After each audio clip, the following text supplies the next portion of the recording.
¿Qué tal? ¿Cómo están? Espero se la estén pasando bien. Yo soy Ernie Piberal y el día de hoy vamos a determinar la altura de esta figura ya plegada.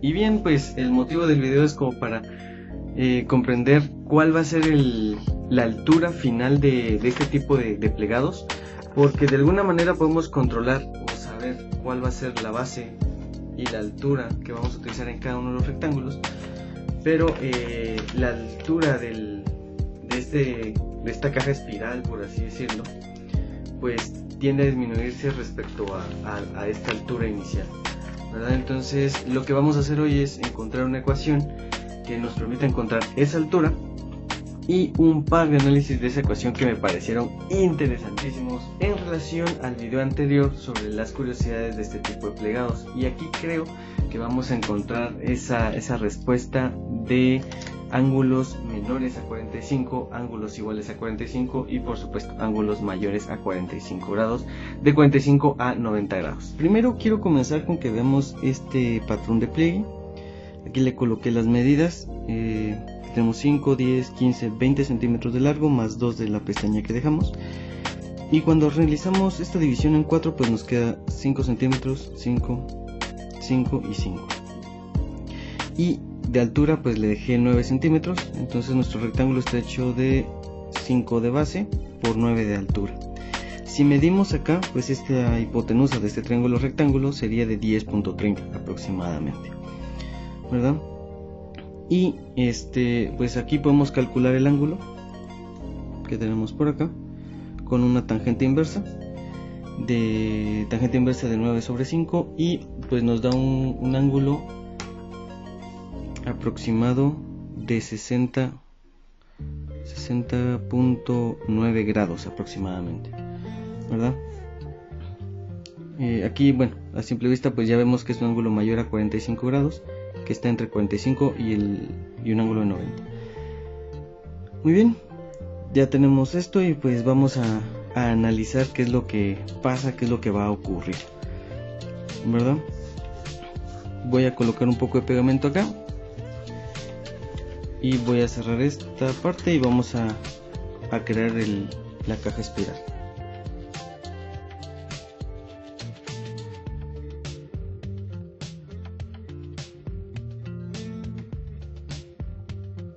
Ahí estamos. Muy bien, aquí ya plegamos.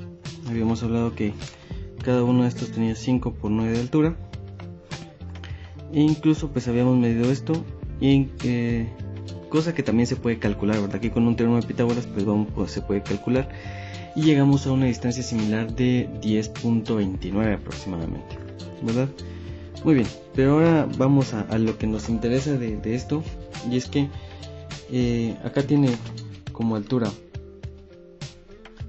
9, y si realizamos el plegado,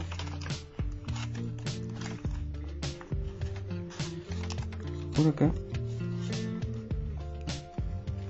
pues no es que vaya a tener 9 centímetros de altura,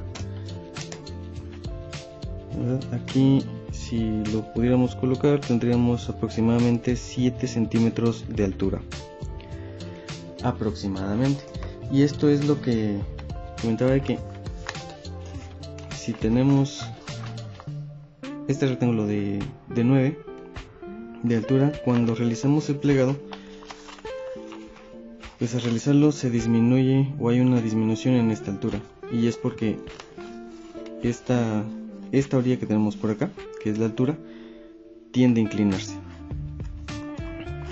Muy bien, y lo que voy a explicar ahorita es para cuando dividimos en 4 partes iguales, o acá tenemos estos 4 lados, ¿de acuerdo? Eso es lo que vamos a analizar el día de hoy, porque es como tener un paralelepípedo, ¿de acuerdo? Y al ser un paralelepípedo pues podemos considerar que esta diagonal está sobre esta cara, y vamos a imaginar, o vamos a hablar ahora de este nuevo rectángulo que se muestra acá. Vamos a ver si se puede como colocar en el plano que quisiera, pero vamos a visualizar o imaginarnos acá un rectángulo. este papel. Entonces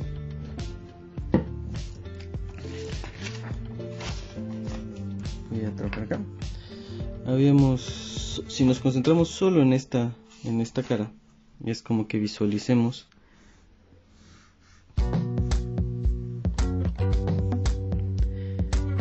esta parte, y acá tenemos esta diagonal.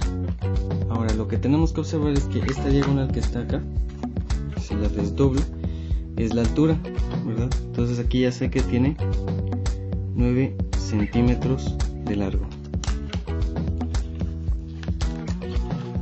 y la base pues permanece constante y son 5 centímetros, ¿verdad? En algún momento pues ya habíamos dicho, bueno, esto lo vamos a definir como h, la distancia de aquí por acá, y por el teorema de Pitágoras pues ya sabemos que a esto le voy a colocar x, y a estos 9 les voy a colocar y, ¿verdad? Por la relación acá y por Pitágoras podríamos decir que y al cuadrado es igual a x al cuadrado más h al cuadrado, y de esta ecuación que tenemos por acá pues la despejamos para el valor de h. Entonces h sería entonces y al cuadrado menos x al cuadrado, y a esto le sacamos raíz. Según los datos que tenemos acá, este valor h, o esa altura que estamos buscando, sería 9 al cuadrado menos 5 centímetros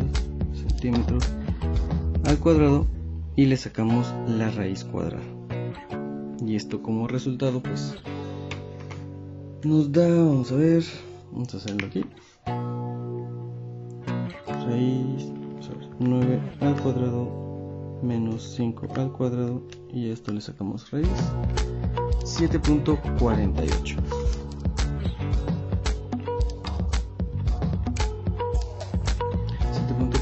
centímetros, y esa sería como la altura que debería tener,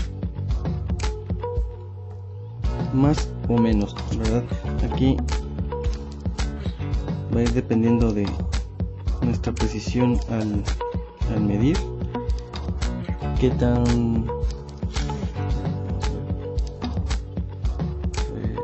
ahí está,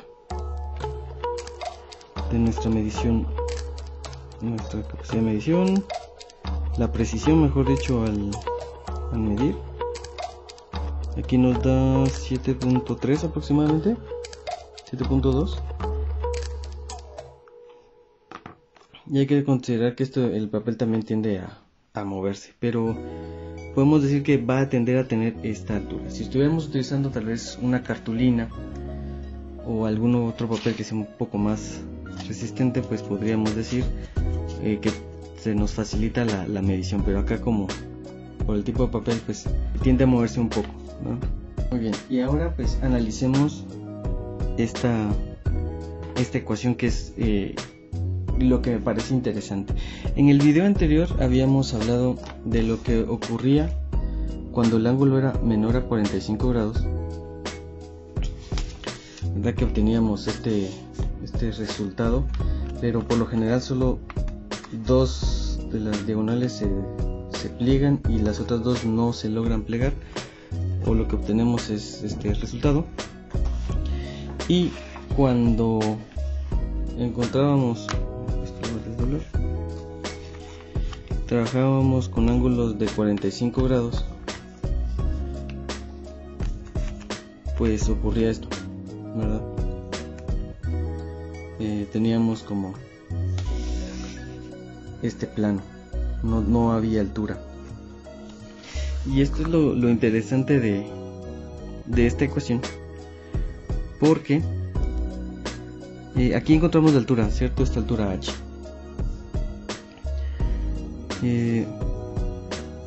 Esto yo en su momento lo planteé de esta manera.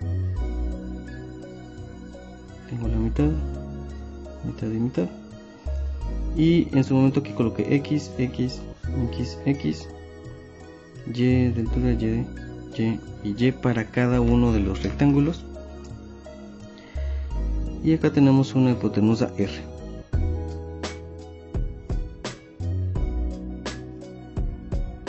Ok. Y empezar como a ver qué es lo que ocurre. ¿Qué pasaría si Y toma el valor de X? Es decir, que tengamos X de base, X de altura. Pues obtenemos un cuadrado con un ángulo de 45 grados. ¿Verdad? Y acá en la ecuación, esta altura h es igual a x al cuadrado menos x al cuadrado. Y esto que está acá se hace 0. Y esto es como lo interesante de decir, bueno, si el ángulo es de 45 grados, pues no tengo altura y lo que obtengo es este plano, ¿verdad? Considerando el hecho, sin considerar el grosor del papel. Ahí quiero llegar con esa parte. Ahora, ¿qué ocurre si este valor de Y es menor a este valor de X? ¿Verdad? Es decir, tener rectángulos cuya distancia en Y sea menor a la longitud en X. Y aquí lo que obtenemos son ángulos menores a 45 grados. Y al colocarlo aquí, nos quedaría un valor negativo, sería un valor Y o H igual a de un valor negativo, y esto no existe en los reales, ¿verdad? Esto para mí causa como ciertas cuestiones, como preguntarme qué es lo que implica o qué es lo que significa. Pero aquí al menos ya podemos decir que no se puede construir este tipo de plegados con ángulos menores a 45 grados. ¿Qué es lo que ocurre cuando el ángulo es de 45 grados? Y que es posible tener estos plegados cuando el ángulo es mayor a 45 grados. Y algo que también se me estaba ocurriendo, esto ya como manera de pensar, es que si en algún momento tuviésemos un espacio en forma de este paralelepípedo, por así decirlo, que tengamos un espacio determinado, es decir, que esto tenga unas medidas específicas, pues lo que necesitamos encontrar es este valor o esta hipotenusa que tenemos por acá. Y este valor de la hipotenusa ya sabemos que corresponde a esta altura Y, por así decirlo. Y pues esta distancia X pues permanece aquí constante, ¿verdad? Es decir, si llegamos a necesitar un paralelepípedo en específico o una figura geométrica con medidas específicas, pues lo que tenemos que hallar es encontrar este valor o esta hipotenusa, por así decirlo, y ya con eso tenemos el resto de medidas, ¿verdad? Como comentario general, ¿no? Porque siempre me había preguntado o siempre me había cuestionado qué pasa si se necesitan medidas muy específicas para esta figura, porque en muchas ocasiones pues se construye y nos vamos muy a prueba y error, y pues está bien, no digo yo que no, es una opción, pero a veces es como necesario caer y hacer ciertos cálculos, y con esto pues podemos llegar a trabajar de una manera un poco más precisa, con valores, números, y entrar de lleno a lo que estamos queriendo realizar, ¿verdad? Y quizás vale la pena recordar que un cuadrado al final es una figura geométrica con dos dimensiones. Eso quiere decir que tiene longitud y altura, pero no consideramos el ancho, ¿verdad? Porque si no ya sería una figura tridimensional, ¿verdad? En el caso de cuando trabajamos con papel, pues hay que considerar ese ancho. Muchas veces lo omitimos, pero existe. Y en este caso pues no es que la altura sea 0, sino no se proyecta una altura, y lo que podemos apreciar en esta parte es el grosor del papel interactuando entre las capas que se están formando. Y espero les haya gustado el video. Si fue así, por favor denle like, compartir y recuerden suscribirse. Por cualquier cosa estoy a la orden. Pasen un excelente día. Y algo que se me olvidaba es que para el próximo video vamos a trabajar el mismo plegado espiralado, pero con esta variación. Ya sea que tengamos esta variación tanto arriba abajo, como esta variación donde solo está afectada en uno de los lados, ¿verdad? Así que por cualquier cosa, ahora sí, estoy a la orden. Pasen un excelente día.